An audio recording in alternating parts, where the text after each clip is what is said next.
Do you know who are the people that are asked the most questions? Have a guess. Louder? Kids. Well, kids ask a lot of questions, but actually it's moms that are asked the most questions of all. They're asked most questions in an hour than a primary school teacher, a doctor, or a nurse. A study conducted in the United Kingdom discovered that girls age 4 are the most curious ones. They ask the incredible amount of questions of 390 questions a day. That's an average of one question every 56 minutes while they're awake. Some of the most popular questions are, why is water wet? What are shadows made of? And where does the sky end? My daughter Jana, when she was 4, she warned me. She said, Mom, I'm gonna ask you a difficult question. Where were we before we were in your belly? Other questions I've been asked recently by my kids are, why does Cinderella's glass slipper not turn into her old shoe at the stroke of midnight? Why do we take so much care of our hair if it's dead? And who invented letters? When and why do we stop asking all these intriguing questions? Do we stop being curious? Do we think we know it all? Are we afraid, maybe to look stupid? Or do we just not care anymore? Me too, I was an expert in generating questions at the age of 4.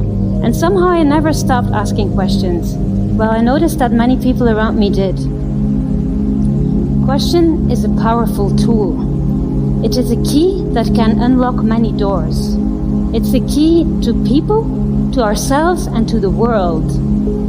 Each of us has so many stories to tell, and often the key to a story is a question. Sometimes we need to try out several keys before the lock opens up, and sometimes no questions occur to us, and we sit in awkward silence. I used to sit at dinners and events accompanying my husband next to people I didn't know and often intimidated by who they were and what they knew, and I didn't know what to say to them. And then I got over my shyness and I started asking questions. Where do you come from? What do you do for work? And more importantly, what excites you in what you do? Why did you choose what you studied? Or what do you like to do in your free time? Sometimes I felt as if I had hit the jackpot asking that one question that led to the telling of an incredible anecdote, a hobby we had in common, or a value we shared. Now, I would like to ask you to take a glance at your neighbor and ask yourself, what makes her smile? What is on his bucket list?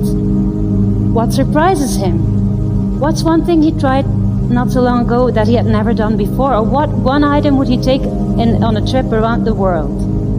Everybody we meet has so many stories to tell, and we can enrich our lives listening to them if only we know how to listen and ask the right questions. And what about the people we see every day?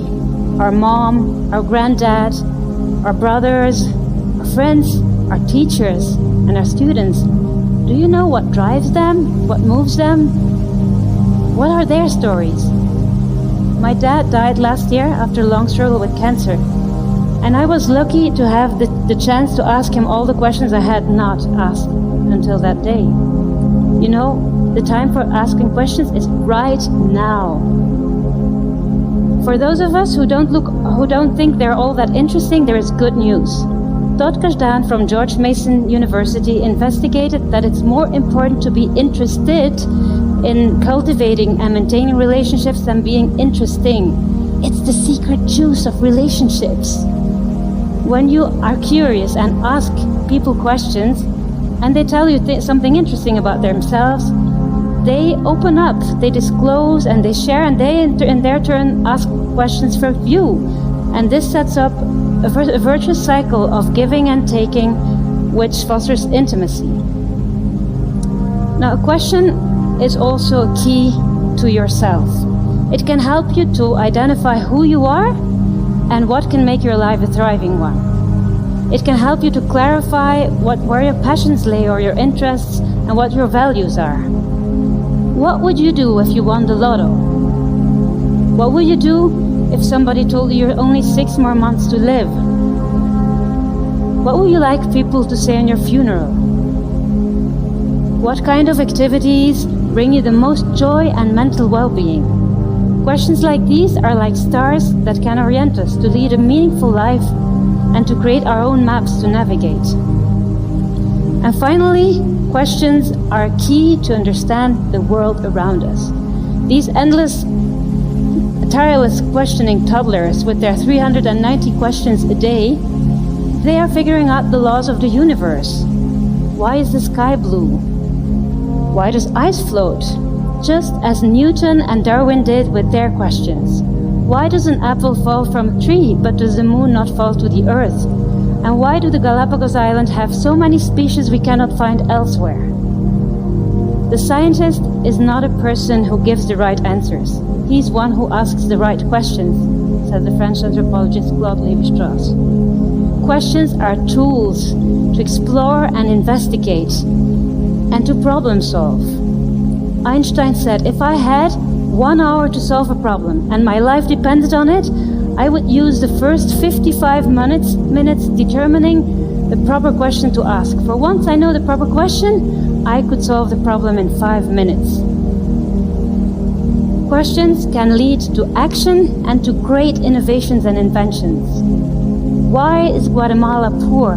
That was the question that led to the creation of this university, Universidad Francisco Marroquín. Back in 1943, in Santa Fe, while on a family vacation, the 3-year-old Jennifer asks her father when he takes a picture of her, "Daddy, why can't we see the picture right away?" Because, back in that time, you had to develop the pictures in the darkroom before you could see them. Can you guess to what invention this question led? Polaroid. Yes, the girl's father happened to be Edwin Land, the inventor of the instant camera Polaroid. So, what makes a good question? A good question is a sincere question that comes from genuine interest and curiosity and that seeks for understanding. Beware of the Trojan horses. They are suggestions, statements, or critique disguised as questions. You can often tell them apart by the way they're said. The greatest questions are not the questions that have a right answer, like we find in Google or in the Trivial Pursuit game. Truly great questions are those that push us to think and reflect and to create something new. And I want to end with a story I heard not so long ago. Once upon a time, a mother and her daughter were cooking together their first Thanksgiving dinner. And before putting the turkey in the oven, the mom chops off the turkey's legs and puts them on top. The girl asks, "Mom, what are you doing? Why are you doing this?" And the mom answers, shrugging her shoulders, "This is the way my mom used to do it."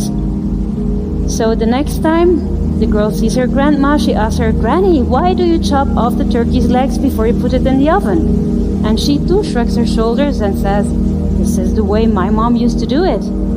So in the next family gathering, the girl grabs the chance and asks her great-grandmother, "Great-grandmother, why do you chop off the turkey legs before putting it in the oven?" "Well, dear, it's quite simple.